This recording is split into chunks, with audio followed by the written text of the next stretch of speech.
Hello, my name is Benji and welcome to Dice vs Cards.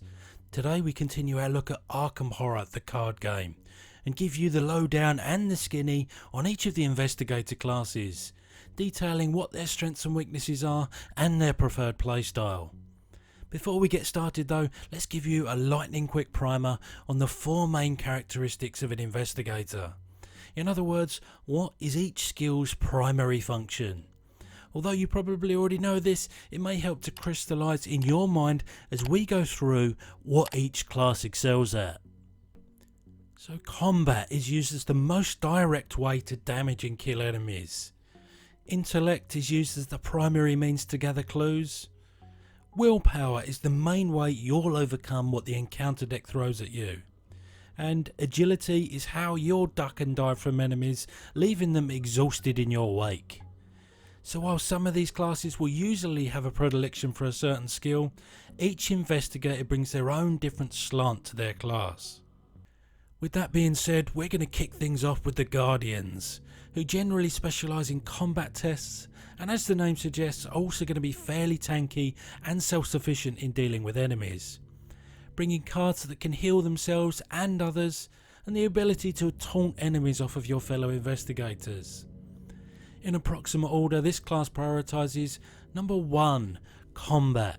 As we've already touched on, having access to a healthy suite of weapon assets in class will help you get to your +2 goal and deal multiple damage. Number 2, willpower. They're fairly competent at dealing with whatever the encounter deck can throw at them. Even though their class cards don't necessarily specialise in this, you'll be relying on that native competence to reliably deal with these threats. Number 3, intellect. Guardians will never be clue gatherers first and foremost, but it's not always as dire as that statement sounds. However, you will want to complement with some clue gathering staples. As such, an off-class complement of seeker cards, for example, can help you get the job done. Of course, if you're playing multiplayer, then to a certain degree you'll be able to just smash face. Number 4 is agility, which you're not too perturbed by because your primary way to deal with enemies is to tackle the problem head on. So getting stung by low agility should be an exceedingly rare occurrence. Guardians are an excellent beginner class because they can deal with physical threats, are very good solo because of this, and play their particular role well in multiplayer. Next up is Seekers, our bookworms that make light work of gathering clues, but sometimes struggle to keep those pesky monsters at bay.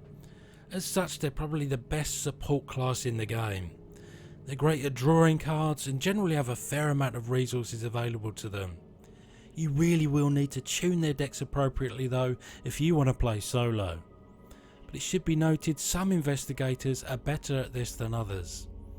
So again, their skills and approximate priority order are number 1, intellect. They really do excel at what is arguably the primary function of the game, gathering clues. If this is your thing, then Seekers are the way to go, bringing not only a native strength here, but the class cards to bolster it further. Number 2, willpower. Whilst they're not great at dealing with enemies, they can more than hold their own with the encounter deck or any willpower tests that get thrown your way. Number 3, agility. If a seeker absolutely positively has to deal with an enemy, then it usually wants to do so by throwing an evade its way, thus making them at least partially useful in dealing with non-hunter enemies, especially as their proactive clue gathering will help win the race against the agenda deck anyway. Number 4, combat. I'm sorry Seekers, but this is just not a skill you excel at, and there certainly aren't enough class cards to help prop this up in any meaningful way. But remember, there are many ways to skin an old god in Arkham Horror. Seekers are an excellent beginner class for multiplayer, but require a fair bit of tuning and experience to make work in solo. Survivors are an apt class to slice the 5 types of investigator down the middle, because they're a fairly all-round class that in terms of playstyle are probably least represented by their skill distribution. They have an almost on the back foot style of play, with their investigators often having somewhat unorthodox abilities but providing you with the means to snatch success from the jaws of failure. This is complemented by a nice suite of starter cards and the means to mitigate damage and horror. Skills, for what it's worth, are ordered like this. Number 1, Agility. Somewhat surprisingly, our red-boarded investigators like a bit of the old, "Hey you, look over there, I'm going over here," but that's largely the case in order to support their overall survivability. Number 2, Willpower. Put it this way, you can't survive this game without being able to throw the encounter deck's best threats back at them, and survivors do a fairly decent job of that, with many of their abilities and cards either supporting them when they fail a test or offsetting the consequences of them when they do. Number 3, Combat. Again, survivors in terms of skills don't excel at combat, but to focus too heavily on their skills is to misunderstand the concept of the class. Number 4, Intellect. Survivors aren't always the brightest bunch. They of course rely on their street smarts to stay alive, but despite all of this, they're one of the more competent solo classes, as most have an innate ability to support themselves. They also have the least variance between all 4 skills, which further exemplifies their solid all-round capabilities. Survivors are an excellent solo class, but also moderately complex to build for and to play. They are fair to middling in multiplayer, as most of their cards work only for themselves. We then sneak up on the Rogue class, another jack-of-all-trades set of investigators that predominantly deal in loads of resources, often to buff a given characteristic when needed, and using high-risk, high-reward cards alongside excellent action economy to seize the day and get out alive. They specialise in number 1, Agility. This is a theme they share with the Survivor class, providing an innate aptitude for ducking and diving, which gives them an escape route when they don't have their ducks in a row in terms of resources to hand or class cards to lay the hammer down with. Number 2, Combat. Rogues are the only class that are almost equally competent in dealing with enemies through the front door as the back door, whereas most classes will favour one or the other. There are some distinct advantages to being able to do both though, often giving them the luxury of bludgeoning hunter enemies to death and evading non-hunter enemies that are no longer a hindrance. Number 3, Intellect. Another feather in the cap for solo players. Rogues still have an above average affinity for using their intelligence, but do somewhat rely on allies and off-class cards to send their clue gathering skills over the top. Number 4, Willpower.